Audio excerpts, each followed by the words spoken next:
TV 20 Kannada ವಾಹಿನಿಗೆ ಸ್ವಾಗತ. DCC bank ಅಧ್ಯಕ್ಷರ ಆಯ್ಕೆ ಚುನಾವಣೆಯಲ್ಲಿ ನಾನು ಭಾಗಿಯಾಗಿಲ್ಲ. ಬಿಜೆಪಿ ನಾಯಕರು ಯಾರ್ಯಾರು ಇದ್ದಾರೋ ಅವರನ್ನೇ ಕೇಳಿ ಅಂತ ರಾಜ್ಯಸಭಾ ಸದಸ್ಯ ಈರಣ್ಣ ಕಡಾಡಿ ಹೇಳಿದ್ದಾರೆ. ಶುಕ್ರವಾರ ಬೆಳಗಾವಿಯಲ್ಲಿ ಮಾತನಾಡಿದರು.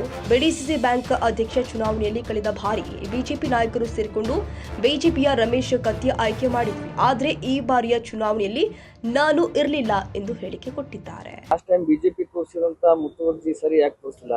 ಬಿಜೆಪಿ ಅವರೇ ಹೆಚ್ಚಿಗೆ ನಿರ್ದೇಶಕರಿರುವಾಗ ಕಾಂಗ್ರೆಸ್ನವ್ರ ಅಧ್ಯಕ್ಷ ಸ್ಥಾನ ಬಂತು, ಯಾಕೆ ನಿರ್ಲಕ್ಷಿಸಿದ್ರು? ಬಿಡಿಸಿಸಿ ಬ್ಯಾಂಕ್ ಅಧ್ಯಕ್ಷರ ಆಯ್ಕೆಯೊಳಗ ನಾನು ಭಾಗವಹಿಸಿರ್ಲಿಲ್ಲ.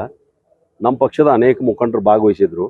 ಯಾರ್ಯಾರು ಭಾಗವಹಿಸಿದ್ರು ಅವರೇ ಅದಕ್ಕೆ ಉತ್ತರ ಕೊಡ್ತಾರೆ. ನಾನು ಕೊಡೋದು ಸೂಕ್ತ ಆಗೋದಿಲ್ಲ. ಎಲ್ಲರೂ ಸೇರಿ ಒಗ್ಗಟ್ಟಾಗಿ ಅಲ್ಲ, ಲಾಸ್ಟ್ ಟೈಮ್ ನಾನು ಇದ್ದೆ, ನಾವೆಲ್ಲ ಇನ್ವಾಲ್ವ್ ಆಗಿದ್ದೀವಿ. ಅವಾಗ ನಾವು ಉತ್ತರ ಕೊಡಕ್ ಬಂದಿದ್ದೆ. ಈಗ ನಾನು ಇನ್ವಾಲ್ವ್ ಆಗಿಲ್ಲ.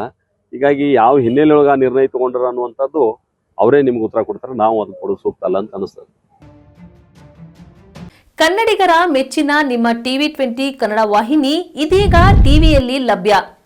ಕರ್ನಾಟಕ ಮತ್ತು ದೇಶ ವಿದೇಶದ 360 ಡಿಗ್ರಿ ಸುದ್ದಿ ವಿವರವನ್ನ ಪಡೆಯುವುದಕ್ಕೆ ಟಿವಿ 20 ವಾಹಿನಿಯನ್ನು ಲೈಕ್ ಮಾಡಿ, ವಿಡಿಯೋಗಳನ್ನ ಶೇರ್ ಮಾಡಿ, ಕಮೆಂಟ್ ಮಾಡಿ, ಸಬ್ಸ್ಕ್ರೈಬ್ ಮಾಡಿ. HCN ಕೇಬಲ್ 842 ನಂಬರ್ನಲ್ಲಿ ಹುಕ್ಕೇರಿ ತಾಲೂಕು ಹಾಗೂ ಸಂಕೇಶ್ವರದ ಸುತ್ತಮುತ್ತಲಿನ ಹಳ್ಳಿಗಳಲ್ಲಿ ಲಭ್ಯ. PCN ಕೇಬಲ್ 129 ನಂಬರ್ನಲ್ಲಿ ಹಾರುಗೆರೆ ಸುತ್ತಮುತ್ತಲಿನ ಹಳ್ಳಿಗಳಲ್ಲಿ ಲಭ್ಯ. ರಾಯಬಾಗ್ ಡಿಜಿಟಲ್ ಚಾನೆಲ್ ಕೇಬಲ್ 80ನೇ ನಂಬರ್ನಲ್ಲಿ ರಾಯಬಾಗ ತಾಲೂಕಿನ ಸುತ್ತಮುತ್ತಲಿನ ಹಳ್ಳಿಗಳಲ್ಲಿ ಲಭ್ಯ.